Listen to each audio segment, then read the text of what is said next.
ഇന്ന് നമ്മൾ വൈറലാവുന്ന പല ഇൻ്റർവ്യൂകളും കണ്ടിട്ടുണ്ട്. അതിൽ ചിലത് വർഷങ്ങൾക്ക് മുമ്പേ തന്നെ ക്യാമറയിൽ പതിഞ്ഞതാണ്. അത് ഖത്തറിൽ നിന്നാണ് എന്നറിയുമ്പോൾ നമുക്ക് വലിയ സന്തോഷം തോന്നാറുണ്ട്. നമുക്ക് പ്രിയപ്പെട്ട പല ആളുകളുടെയും ആദ്യത്തെ ഇൻ്റർവ്യൂ എടുത്ത വ്യക്തി, ഖത്തറിൽ നമുക്ക് എന്നും അഭിമാനിക്കാവുന്ന ഒരു വ്യക്തി, ഉണ്ണിക്ക എന്നറിയപ്പെടുന്ന AVM ഉണ്ണി. ഉണ്ണിക്കാണ് ഇന്നിപ്പോൾ നമ്മളുടെ കൂടെ ചേരുന്നത്. നമസ്കാരം ഉണ്ണിക്ക. നമസ്കാരം. വളരെയധികം സന്തോഷം. കാരണം വെച്ചിട്ടുണ്ടെങ്കിൽ ഉണ്ണിക്കനെ നമുക്കറിയാം, പല സമയങ്ങളിൽ നമ്മൾ കണ്ടിട്ടുണ്ട്. പക്ഷേ ഉണ്ണിക്കായിട്ട് ഇങ്ങനെ ഒരു ഇൻ്റർവ്യൂ ഞാൻ മനസ്സുകൊണ്ട് ആഗ്രഹിച്ച ഒരു കാര്യമാണ്. എന്തായിരുന്നു ഒരു മോട്ടീവ് അന്ന് നമ്മൾ ഇവിടെ വന്ന സമയത്ത്, പ്രവാസിയായ സമയത്ത്, ഇതുപോലെ വരുന്ന താരങ്ങളുടെ നമ്മൾ ഇത്രയും സ്വാഭാവികമായിട്ട് എക്സ്പെൻസീവായിട്ട് ക്യാമറയും കാര്യങ്ങളൊക്കെ അത്ര എക്സ്പെൻസീവാണ്. ഇവരുടെ ഒരു ഇൻ്റർവ്യൂ എടുത്ത് വെക്കാം എന്നൊരു തോന്നലുണ്ടാവാനുള്ള റീസൺ എന്താണ്? ഇൻ്റർവ്യൂ എടുത്ത് വെക്കുക എന്ന തോന്നൽ ഉണ്ടാവുന്നതിനേക്കാൾ മുമ്പ് നമ്മൾ അതിലേക്ക് വഴി നടന്നു എന്നത് ഈ സിനിമാ മോഹങ്ങളും മറ്റു കാര്യങ്ങളൊക്കെ നമ്മുടെ മനസ്സിലുള്ളതുകൊണ്ട് നാട്ടിൽ നിന്ന് വരുമ്പോൾ തന്നെ നമ്മൾ ഇത്തരം കാര്യങ്ങളൊക്കെ മനസ്സിൽ കരുതിയിട്ടല്ല, മനസ്സിൽ ഇട്ട് അവിടെ മാറ്റിവെച്ചിട്ട് വന്നതാണ്. അപ്പം ഇവിടെ വന്നപ്പോൾ ഈ പറഞ്ഞ പോലെ അതിൻ്റെ ആ തുടക്കത്തിൽ തന്നെ നമുക്ക് ഈ വീഡിയോ ക്യാമറ, നമ്മളെപ്പോഴും പറയുന്നൊരു സംഗതിയാണ്, വീഡിയോ ക്യാമറ അന്ന് സ്റ്റുഡിയോയുടെ അകത്തളങ്ങളിൽ മാത്രം ഒതുങ്ങിക്കഴിഞ്ഞിരുന്ന ഒരു കാലമുണ്ടായിരുന്നു. അത് പതുക്കെ പതുക്കെ സാധാരണ ജനങ്ങളുടെ കയ്യിലേക്ക് എത്തുമ്പോൾ ആദ്യമായിട്ട് ഖത്തറിൽ എനിക്കും എൻ്റെ ഒരു സുഹൃത്തിനും ആ സംഘത്തിന് കിട്ടാൻ ഇടവന്നു എന്നുള്ളതാണ്.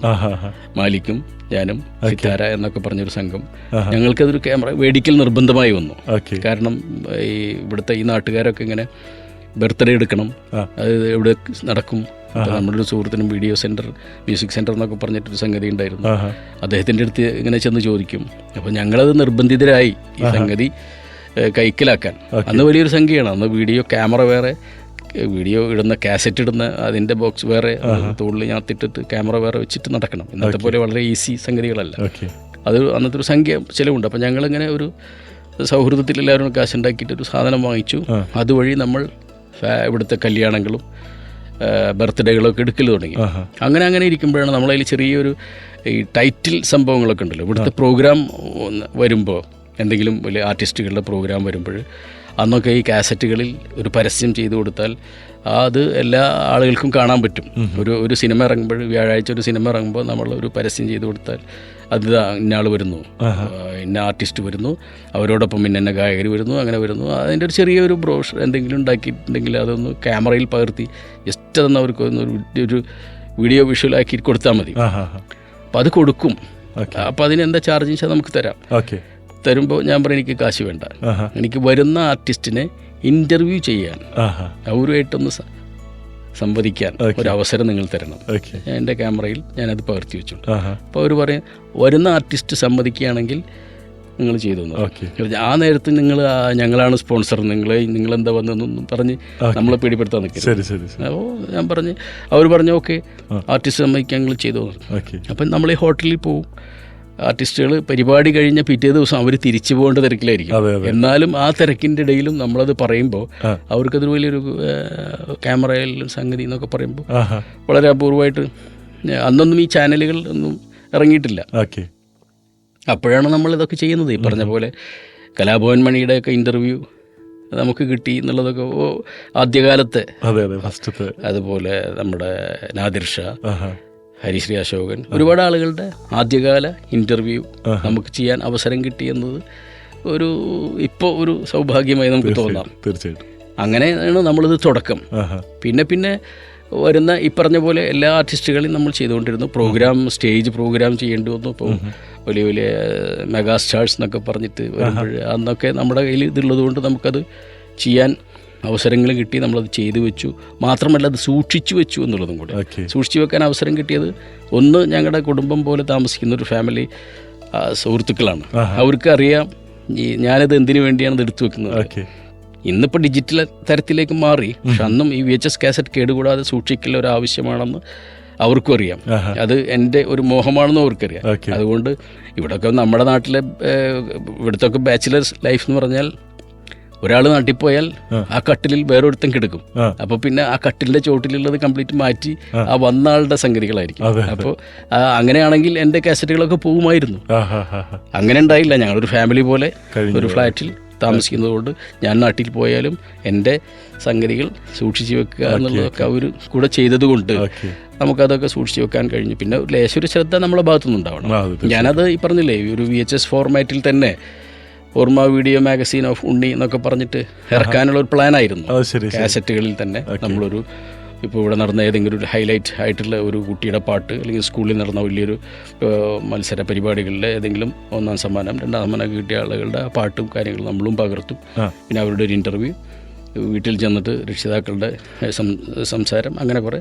അപ്പോൾ അതൊരു വോളിയം 1 എന്ന് പറഞ്ഞിട്ട് ഓർമ്മ വീഡിയോ മാഗസീൻ ഓഫ് ഉണ്ണിയ വോളിയം 1 എന്ന് പറഞ്ഞിട്ട് നമ്മളത് ഒരു ഇനാഗുറൽ പരിപാടിയാക്കി വെക്കുന്നു, അതിന് പരസ്യം വാങ്ങിക്കുന്നു.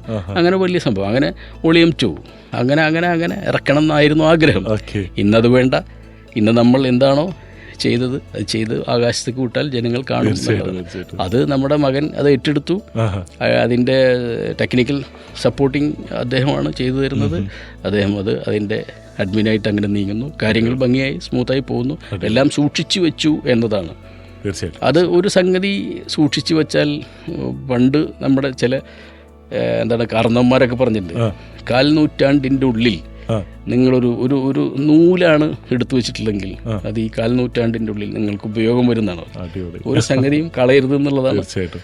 അതാണ് രക്ഷിതാക്കളെയും കളയരുതെന്ന് പറയുന്നത്. പിന്നെ ഈ ക്യാമറ ആയിട്ടുള്ളത് ആദ്യത്തെ ഒരു അനുഭവമാണ്. പിന്നെ ഞാൻ പിൻവലിയാൻ എന്താ കാരണം എന്ന് വെച്ചാൽ, പിന്നെ ചാനലുകൾ വന്നു. ഉദാഹരണത്തിന് വലിയ ഇവിടുത്തെ ഏഷ്യ നെറ്റ് അങ്ങനെയുള്ള ഓരോ ചാനലുകൾ വന്നല്ലോ. അപ്പം ഞാൻ അന്ന് എനിക്ക് കിട്ടിയ ഒരാളെ ഇൻ്റർവ്യൂ ചെയ്യാൻ വേണ്ടി ഞാൻ പോകുമ്പോൾ അവിടെ അന്ന് ചാനലിന് വേണ്ടി ക്യാമറ ആയിട്ട് നമ്മുടെ സുഹൃത്തിനെ ഇൻ്റർവ്യൂ ചെയ്യാൻ വേണ്ടിയിട്ട്. അപ്പോൾ പിന്നെ അന്ന് ഞാൻ തീരുമാനിച്ചു, ഇനി ഞാൻ ഈ ക്യാമറ ആയിട്ട് നടക്കേണ്ടതില്ല. അപ്പോൾ ചാനലുകാർ വന്നു, അപ്പോൾ ഞാൻ നിർത്തി. പിന്നെ എൻ്റെ സംഗതികൾ എന്ന് പറഞ്ഞാൽ ഫംഗ്ഷൻ കവർ ചെയ്ത് വെക്കുക. അത് അവർ സമ്മതം മേടിക്കുക, ഫംഗ്ഷൻ നടത്തുന്ന ആളുടെ സമ്മതം മേടിക്കും, ഞാനത് കവർ ചെയ്ത് വെക്കും. പിന്നീടത് എനിക്ക് ഉപയോഗപ്പെടുത്താം. ചിലപ്പോൾ നല്ല ഒരു പ്രസംഗമായിരിക്കാം. ആ പ്രസംഗം മൊത്തം 2 കാര്യമാണ് എനിക്കിതിലുള്ളത്. ഒന്ന്, ഞാനൊരു കാഴ്ചക്കാരനായിട്ട് മാത്രം ചെന്നിരുന്നാൽ എനിക്ക് ബോറടിക്കുമ്പോൾ ഞാൻ പോരും. പക്ഷെ ക്യാമറ ആയിട്ട് ചെന്നാൽ നമുക്ക് ബോറടിക്കുമ്പോൾ പോരാൻ പറ്റില്ല. അത് ആദ്യം മുതൽ അവസാനം വരെ നമ്മൾ പകർത്തണം. പിന്നെ വാർത്ത പകർത്തുന്ന പോലെ വാർത്തക്കാർക്ക് വേണ്ടി, ന്യൂസുകാർക്ക് വേണ്ടിയിട്ട് ചെറിയ ക്ലിപ്പിങ്സ് എടുത്ത് പോന്നാലും പോരെ. ഞാൻ ക്യാമറ ആയിട്ട് ചെന്നാൽ സ്റ്റാൻഡൊക്കെ അവിടെ വെച്ച് റെഡിക്ക് എടുത്ത് വെച്ചാൽ അതിൻ്റെ ഇടയിൽ എനിക്ക് ഊരിപ്പോരാൻ പറ്റില്ല. അപ്പം എന്താ ഇയാൾക്ക് ഇഷ്ടമില്ലാണ്ട് പോകുക എന്നുള്ള തോന്നലൊക്കെ ഉണ്ട്. അപ്പം അങ്ങനെ അതുകൊണ്ട് ഞാൻ ഇതെല്ലാം കേൾക്കേണ്ടി വരും. അത് ശരി. ഇത് ഒരുപാട് പേരെ നമ്മളിങ്ങനെ ഇന്റർവ്യൂ ചെയ്യുമ്പോൾ ചില ആളുകളോട് സംസാരിക്കുന്ന സമയത്ത് ചിലപ്പോൾ നമുക്ക് തോന്നുന്നുണ്ടാവും, ഇവർ കയറി കൊളുത്താൻ സാധ്യതയുണ്ട്, ഇവർ ഭാവിയിൽ ഒരു വലിയ സംഭവം സാധ്യതയുണ്ട് എന്നൊക്കെ. അങ്ങനെ മനസ്സിൽ തോന്നിയവറ്റ് രക്ഷപ്പെട്ടവരും രക്ഷപ്പെടാത്തവരും ഉണ്ടാവാം. അങ്ങനെയുള്ള ആളുകളെ പറ്റിയിട്ടുള്ള ഓർമ്മകൾ അങ്ങനെ പെട്ടെന്ന് ചോദിക്കുമ്പോൾ നമുക്കിപ്പോൾ നമ്മളെ പറഞ്ഞ മാതിരി നമ്മൾ വലിയൊരു ആളല്ലാത്തതുകൊണ്ട് നമുക്കങ്ങനെ പ്രെഡിക്റ്റ് ചെയ്യാനൊന്നും പറ്റില്ല. പക്ഷെ എന്നാലും നമ്മുടെ മനസ്സിലെ ചില ആഗ്രഹങ്ങളുണ്ടല്ലോ. ഉദാഹരണത്തിന് പ്രേം നസീർ, അദ്ദേഹം ഒരു വലിയ മനുഷ്യനാണ്. അദ്ദേഹത്തെ ഇൻ്റർവ്യൂവിന് വേണ്ടി നമ്മൾ അന്വേഷിച്ചിട്ട് ഒരു സമയം ചോദിച്ചപ്പോൾ അദ്ദേഹം ഒരു സമയം പറഞ്ഞു, ഇത്ര മണിക്ക് ഇന്ന സ്ഥലത്തേക്ക് പോരെ. എന്നിട്ട് വലിയൊരു പ്രൊഫഷണലായിട്ടുള്ള ഒരു പത്രപ്രവർത്തകനെ അഭിമുഖീകരിക്കുന്ന ഒരു ഗൗരവത്തോടെയാണ് അദ്ദേഹം നമ്മളെ സ്വീകരിച്ചത്. നമ്മൾ അത്ഭുതപ്പെട്ടു പോയി. അതായത് പിന്നെ ഒരിക്കലും അദ്ദേഹം പരിചയമില്ലാത്ത ഒരു നടിക്കില്ല. അദ്ദേഹം നമ്മളെ കൊണ്ട് പറയിപ്പിക്കും, നമ്മളെവിടെ വെച്ചാൽ കണ്ടത്, എങ്ങനെയാണ് കണ്ടത് എന്നൊക്കെ. അദ്ദേഹം പറയില്ല, അല്ല ഞാൻ പരിചയമില്ലല്ലോ എന്നൊന്നും അദ്ദേഹം പറഞ്ഞിട്ടില്ല. അത്ര മനോഹരമാണ് അദ്ദേഹത്തിൻ്റെ ബിഹേവിയർ. അപ്പോൾ അദ്ദേഹത്തെ പ്രസൻറ്റ് ചെയ്യുന്ന ഒരാളാണ് ആര്, അദ്ദേഹത്തെ ഏറ്റവും നന്നായി അന്ന് പ്രസൻറ്റ് ചെയ്തിരുന്ന ഒരാളാണ് ജയറാം. ജയറാമിനൊക്കെ കാണുമ്പോൾ നമ്മുടെ മനസ്സിൽ ആഗ്രഹം വരാറുണ്ട്, അദ്ദേഹത്തിനൊന്ന് ഇൻ്റർവ്യൂ ചെയ്യണം. അങ്ങനെ എനിക്ക് ജയറാം എന്ന മിമിക്രി ആർട്ടിസ്റ്റ് ആയിരിക്കുന്ന കാലത്ത് എനിക്ക് അദ്ദേഹത്തെ ഇൻ്റർവ്യൂ ചെയ്യാൻ പറ്റുകയാണ്, അദ്ദേഹം ഖത്തറിൽ വന്നപ്പോൾ. അപ്പോൾ അദ്ദേഹം ഈ പറഞ്ഞ പോലെ പല കാര്യങ്ങളും മിമിക്രിയെക്കുറിച്ചും ഒക്കെ പറഞ്ഞു സംസാരിച്ചു വന്ന് ഞാൻ സത്യത്തിൽ അന്ന് ജയറാം ആണോ എന്ന് പോലും സംശയിച്ചിട്ട് ജയറാം അല്ലേന്ന് ചോദിച്ചിട്ടുണ്ട്. അതും ആ വീഡിയോയിൽ കാണും ചിലപ്പോൾ. കാരണം എന്നോട് എൻ്റെ സുഹൃത്തുക്കൾ ഇപ്പോൾ MT നിലമ്പൂരൊക്കെ പറഞ്ഞു, അവിടെ ഇന്ന ആളുണ്ട്, അവിടെ അച്ഛൻ ആബേലച്ഛനുണ്ട്, ഇവിടെ മറ്റേ സൈനുദ്ദീൻ ഉണ്ട്, അപ്പുറത്ത് ജയറാമുണ്ട്, അങ്ങനെ കുറേ ആൾക്കാർ പേര് പറഞ്ഞു. പക്ഷെ ഏത് റൂമിൽ എവിടെ ചെല്ലുമ്പോൾ ആരെ കാണും, അയാൾ ഇന്ന ആളാണെന്ന് എനിക്ക് കൃത്യമായിട്ട് ആകെ ആബേലച്ഛനെ കണ്ടാൽ മാത്രമേ അറിയുള്ളൂ, ബാക്കി ആരും അറിയില്ല. അപ്പോഴും നമ്മൾ ചെന്നിട്ട് ക്യാമറ വെച്ചിരിക്കുമ്പോൾ ഒന്ന് കൺഫേം ചെയ്യാൻ വേണ്ടി നമ്മൾ ജസ്റ്റ് ചോദിച്ചതാണ് ജയറാമല്ലേ എന്ന്. അതെ ജയറാമത്. അത് ഇന്ന് ആളുകൾക്ക് കൗതുകമായിട്ട് തോന്നും. ഞാനത് അറിയാൻ വേണ്ടി തന്നെ ചോദിച്ചു, അതാണ് ജയറാമല്ലേ, ഉറപ്പിക്കുകയാണ്. എന്നിട്ട് അദ്ദേഹത്തിനെക്കുറിച്ച് ഞാൻ ചോദിച്ചു, സിനിമയിൽ ഒരു അവസരം ഉണ്ടെന്നൊക്കെ പറഞ്ഞു കേട്ടില്ല. അതൊക്കെ ഇങ്ങനെ നമ്മൾക്കൊരു അവസരം തന്നിട്ടുണ്ട്, കിട്ടിയിട്ടുണ്ട്, പക്ഷെ അത് ഉറപ്പില്ല. നാട്ടിൽ ചെന്നാൽ ചിലപ്പോൾ ഏത് സിനിമ എന്ന് ചോദിച്ചാൽ അപരൻ എന്ന് പറഞ്ഞ സിനിമയിൽ അഭിനയിക്കുന്നതിന് മുമ്പാണ് നമ്മൾ അദ്ദേഹത്തെ ഇൻ്റർവ്യൂ.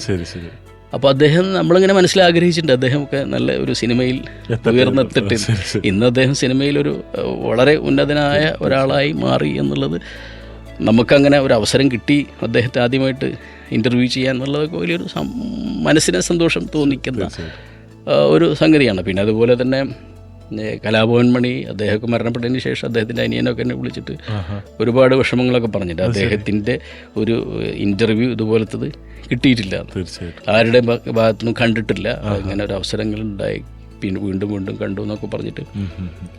പിന്നെ നമ്മുടെ ഹരിഹർ നഗറിൻ്റെ ഷൂട്ടിങ് ഞാൻ എൻ്റെ സിനിമാ മോഹമായിട്ട് തന്നെ അവിടെ പോയിരുന്നതാണ്. അങ്ങനെ പക്ഷേ ആ ഒരു ദിവസത്തെ ആ സിനിമയും ആ പാട്ടും സംഗതികളും ഷൂട്ട് ചെയ്ത് വെക്കാൻ പറ്റി എന്നുള്ളത് ഇപ്പോൾ ഒരു വലിയ ഭാഗ്യം. ഭയങ്കര വൈറലായെന്ന് പറഞ്ഞാൽ അതൊരു എന്നുവെച്ചാൽ മലയാള സിനിമയുടെ ചരിത്രത്തിൽ തന്നെ ഒരു നല്ല ഹാസ്യ സിനിമ ഏറ്റവും കൂടുതൽ ഓടിയ ഒരു സിനിമയാണത്. അതിനെ നമുക്ക് പകർത്തി വെക്കാൻ പറ്റിയെന്നുള്ളതാണ്. അത് അന്നൊന്നും ഈ ലൊക്കേഷൻ ഷൂട്ടിങ്ങും കാര്യങ്ങളും സംഗതികളൊന്നും ഇല്ല. ഞാൻ എൻ്റെ മോഹ സഫലീകരണം എന്ന നിലയ്ക്ക് പകർത്തി വെക്കുന്നതാണ്. അതുപോലെ പകർത്തി വെച്ച വീണ്ടും വേറെ അവരുടെ തന്നെ വേറൊരു സിനിമയും കൂടെ ഉണ്ട്. അപ്പോൾ അത്തരം സംഗതികളൊക്കെ നമുക്ക് പറഞ്ഞ പോലെ നമ്മൾക്ക് നമ്മളുടെ വഴികൾ, മോഹങ്ങൾ ഒക്കെ, പ്രവർത്തനങ്ങൾ, പ്രാർത്ഥനകളൊക്കെ ആയിട്ട് ഇങ്ങനെ നീങ്ങുമ്പോൾ നല്ല നല്ല സംഗതികൾ നമ്മളിലേക്ക് തേടി വരും എന്നതും ഒരു കാര്യമാണെന്ന് തോന്നുന്നു. പക്ഷെ എൻ്റെ ഒരു മോഹമായിരുന്നു എൻ്റെ മുഖം ഒരിക്കലെങ്കിലും ഒരു ക്ലോസപ്പ്, ആൾക്കൂട്ടത്തിലൂടെ നടന്നു പോകുന്ന ഒരു അഭിനയമല്ലാതെ എനിക്ക് എൻ്റേതായ ഒരു സ്പേസ് ഉള്ള തരത്തിൽ ഒരു അഭിനയത്തിന് അവസരം കിട്ടണേ എന്ന്. അതെനിക്ക് കിട്ടി. ഒന്ന് ഹരിഹർ നഗറിൽ ഒറ്റ ക്ലോസ് മാത്രമേ വരുന്നുള്ളൂ. പക്ഷെ ഇപ്പോൾ കുട്ടൻ്റെ ശിനിഗാമി എന്ന് പറഞ്ഞൊരു സിനിമയിൽ നിങ്ങളൊക്കെ കണ്ടുകൊണ്ടിരിക്കുന്നുണ്ടാവും, യൂട്യൂബിൽ ആരോ എടുത്തിട്ട് അതിങ്ങനെ എന്ന് വെച്ചാൽ അതിലെ ഒരു ഫീലിംഗ്, ഒരു നല്ല ഒരു രക്തം കൊടുക്കുന്നു, ജാഫർ ഇടുക്കിയായിട്ട് സംസാരിക്കുന്നു, പിന്നെ അങ്ങനെ പിരിയുന്നു, അങ്ങനെ മകളെ വന്ന് കാണുന്നു, കാശ് തിരിച്ചു തരുന്നു, അങ്ങനെ ഒരു സീക്വൻസ്. അത് എൻ്റെ ഒരു അവസരമാണ്. അത് മതി, എൻ്റെ സിനിമാ മോഹം സഫലമായി എന്ന് എനിക്ക് കരുതാം. തീർച്ചയായിട്ടും. എന്തായാലും വളരെ സന്തോഷം ഉണ്ണിക്ക. നമുക്ക് കാരണം ഞങ്ങളൊക്കെ ഇവിടെ വരുന്നതിൻ്റെ പതിറ്റാണ്ടുകൾ മുമ്പ് ഇവിടെ ഈ ഖത്തറിൽ ഇൻ്റർവ്യൂ എടുത്ത്, അതായത് ശരിക്കും ഒരു ഇൻ്റർവ്യൂ എന്താണെന്നൊക്കെ പലരും കാണുന്നതിന് മുമ്പ് അതിന് സാധിച്ചിട്ടുള്ളൊരു വ്യക്തി എന്ന രീതിയിൽ നമ്മളൊക്കെ ഇവിടെ റേഡിയോയിൽ ഞാൻ പലവട്ടം ഉണ്ണി ആർക്കൈവ്സിലെ പല ഓഡിയോസും കൊടുക്കാറുണ്ട്. അത് ലുക്മാനോട് ഞാനതിനെ പറ്റിയിട്ട് സംസാരിച്ചിട്ടുണ്ട്. അപ്പോൾ തീർച്ചയായിട്ടും നമുക്ക് ഇത്രയും നല്ല മെമ്മറീസ്, ഖത്തർ റിലേറ്റഡ് ആയിട്ടുള്ള ഒരുപാട് മെമ്മറീസ് സ്റ്റേജിൽ ഇപ്പോൾ പലപ്പോഴും സോഷ്യൽ മീഡിയയിൽ വൈറലാവുന്ന പല വീഡിയോസും ഖത്തറിൽ നിന്നാണ് എന്ന് പറയുമ്പോൾ നമുക്ക് കിട്ടുന്നൊരു സന്തോഷമുണ്ട്. അതിന് കാരണക്കാരനായിട്ടുള്ള ഒരാളെന്ന രീതിയിൽ ഉണ്ണിക്കയുടെ ഉള്ള സ്നേഹം നമ്മൾ അറിയിക്കുകയാണ്. വളരെ സന്തോഷം. ഞാനിപ്പോൾ ഓർത്തു പോകുന്നത് ഈ എന്താ പറയുക, തൃശ്ശൂർ റേഡിയോ നിലയത്തിൽ ഒരു ഓഡീഷൻ കഴിഞ്ഞിട്ട് എനിക്ക് നാടകങ്ങൾ ചെയ്യാൻ പറ്റിയിട്ടുണ്ട്.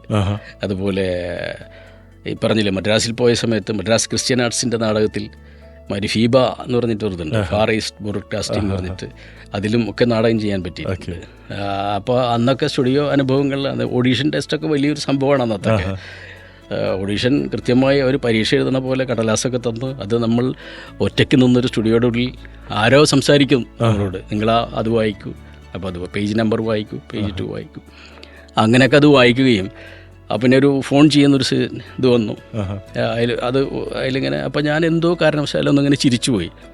ഫോൺ ചെയ്യുമ്പോൾ നമ്മൾ ചിരിക്കില്ല എന്നൊക്കെ. ആ ചിരി കേട്ടപ്പോൾ പറഞ്ഞു അവിടെ നിർത്തുമെന്ന് പറഞ്ഞു. അദ്ദേഹം പറഞ്ഞു, നിങ്ങൾ ഒരു 3, 4, 5, 6 ടൈപ്പ് ഓഫ് ചിരി എനിക്ക് തരുമെന്ന് പറഞ്ഞു.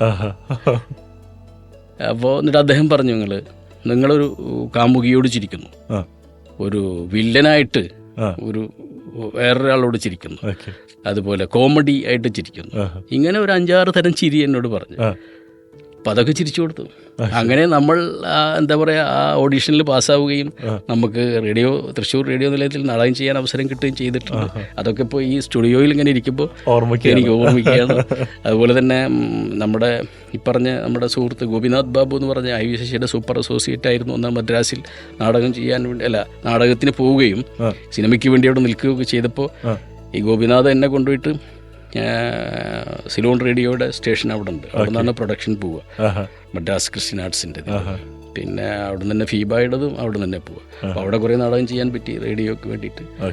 സിനിമയിൽ ഈ പറഞ്ഞ പോലെ ആ മോഹം അവിടെ നമ്മുടെ സുഹൃത്ത് പറഞ്ഞതനുസരിച്ച് വി ശശിയുടെ ഒരു പടത്തിന് വേണ്ടി ഇങ്ങനെ റെഡി ആയി നിന്നതാണ്. വി ശശി പോലും പറഞ്ഞ് നിർത്തുപോയി, അദ്ദേഹത്തിന് ഇതിൽ ഉപയോഗപ്പെടുത്തണ്ട. ഈറ്റ അതിൽ എഴുതുമ്പോൾ ഷെരീഫായിട്ട് പോയിട്ട് കണ്ടിട്ട് ഏതെങ്കിലും ഒരു സ്ക്രീൻ ഒരു നല്ലൊരു സീനിൽ ഇദ്ദേഹത്തിന് പറ്റുന്ന സ്ട്രക്ചറിന് പറ്റുന്ന ഒരു സാധനത്തിലേക്ക് മാറ്റാം, ഇവിടെ നിർത്തണ്ട, ഇതിൽ വേണ്ടാന്ന് പറഞ്ഞ്. അതൊരു ചെറിയൊരു സീനിന് വേണ്ടിയിരുന്നു. വിജയൻ, സോമൻ, പിന്നെ കമലഹാസൻ ഇവരൊക്കെ ഉള്ളൊരു ഫ്രെയിമാണ്. അപ്പം അത് വേണ്ട, നമുക്ക് അങ്ങനെ ഈറ്റയിലേക്ക് മാറ്റാം ചെറിയൊരു. ഞാനിപ്പോൾ പറഞ്ഞ പോലെ നമ്മുടെ ആ സുഹൃത്തന്നെ ഈ ഗോപിനാഥ് ബാബു തന്നെ നമ്മെ പ്രവാസത്തിലേക്ക് കയറ്റി വിട്ടു എന്നുള്ളതാണ്. പിന്നെ ഇവിടെ വരുമ്പോൾ നമ്മളൊരു അവിടെ നിന്ന് നാടകമൊക്കെ ചെയ്ത ഒരാളെന്നുള്ള നിലയ്ക്ക് ഇവിടെ വരുമ്പോൾ നമുക്കൊരു നമ്മുടെ സൗഹൃദത്തിൽ ഒരു പിടുത്തുണ്ടായിരുന്നു. പിന്നെ അതങ്ങനെ ഇവിടെ കുറേ നാടകങ്ങൾ ചെയ്യാൻ പറ്റി ആ മേഖലയിൽ. പറഞ്ഞ പോലെ ഇങ്ങനെ നിന്നു. ഇപ്പം നിങ്ങൾ പോലും എന്നെ വിളിച്ചത് ഇത്തരം തിരിച്ചറിവിലൂടെ വളരെ സന്തോഷം. അവസരം കിട്ടിയതിൽ തന്നതിൽ സന്തോഷം. Thank you.